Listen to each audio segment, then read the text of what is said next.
Your dictation will start in 3 seconds. 3, 2, 1.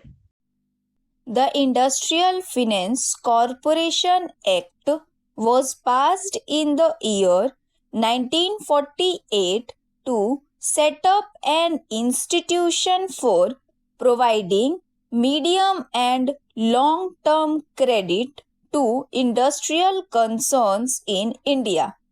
The idea is that in due course, the Industrial Finance Corporation would give loans to medium and large sized industrial concerns.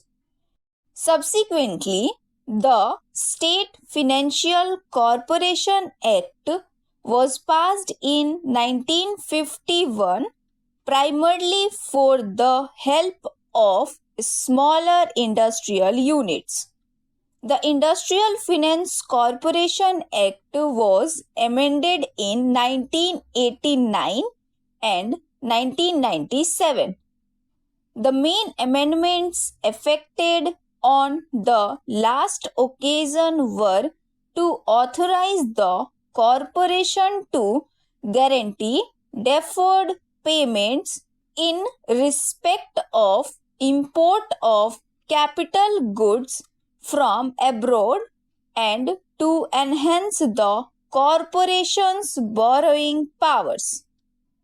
The House would have already noticed the significant improvement during the last year in the overall business of the corporation as revealed in its annual report for the year ended 30th June 2006, which was laid on the table of the House a few weeks ago. I would like particularly to invite the attention of the House to the all-time record total loans approved by the corporation. Another good feature is that out of fresh loans approved this time, the share of industries situated in relatively less industrially developed states like Andhra Pradesh, Assam, Delhi, and Rajasthan is quite sizable. The profits of the corporation during the last year have also recorded a substantial increase over that of the previous year. The corporation has been able to augment its reserves appreciably. During the last 3 years, the corporation has paid back to the central government over rupees 25 lakhs on account of the subvention received by it in earlier years for the discharge of its liability to pay a guaranteed dividend. The House may also be aware that for the first time since its inception, the corporation has secured a foreign exchange credit of $100 million from the Development Loan Fund of the US government for sub-lending to industrial concerns in India. This will further increase the usefulness of the corporation. The progress already achieved by the corporation is substantial, and the role it is expected to play in the coming 11th plan period would be a significant one. It is therefore desirable to equip the organization at this stage adequately to serve the interest of industry in a wider field. This bill is largely intended to achieve this object. I now turn to explain briefly some of the amendments before the House. It is proposed to amend Section 23 of the Act to widen the scope of the business which the corporation may transact.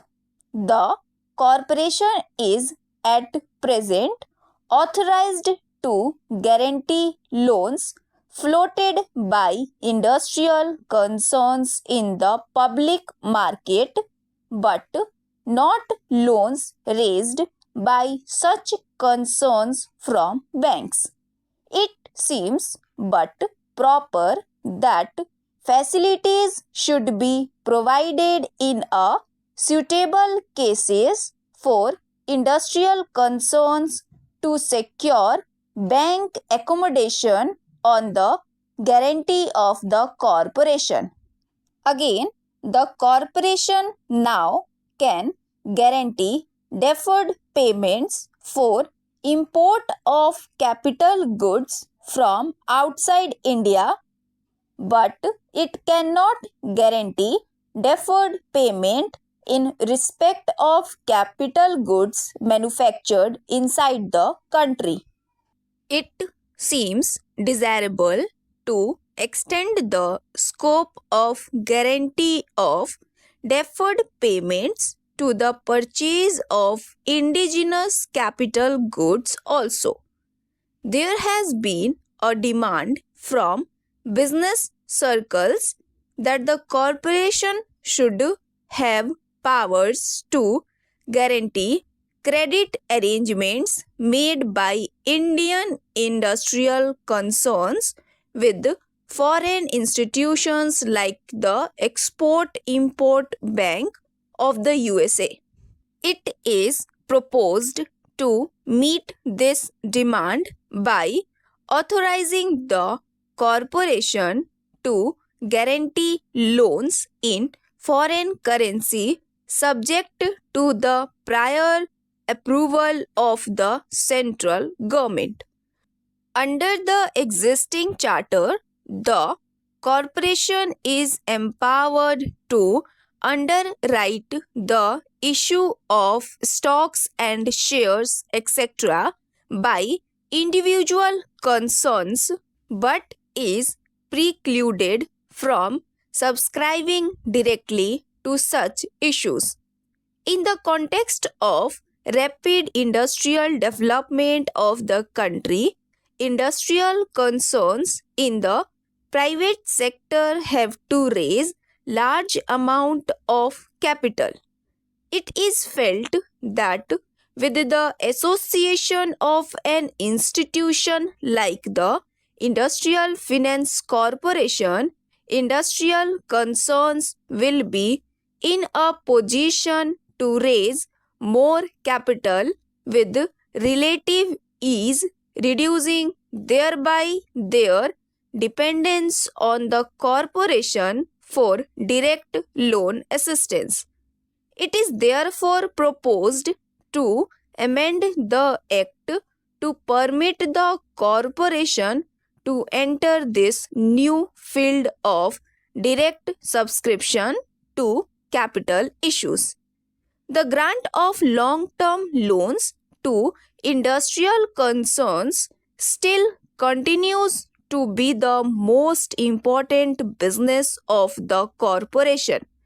These loans carry only a fixed rate of interest for the entire period. Where a venture which has received a sizable loan from the corporation makes very large profits and declares handsome dividends, it seems quite reasonable that the corporation can share in the prosperity of the concern. To achieve this purpose, it is proposed to make it permissible for the corporation to conclude in suitable cases loan arrangements containing the option to convert loans, etc., granted by it into share capital of the loanee concern.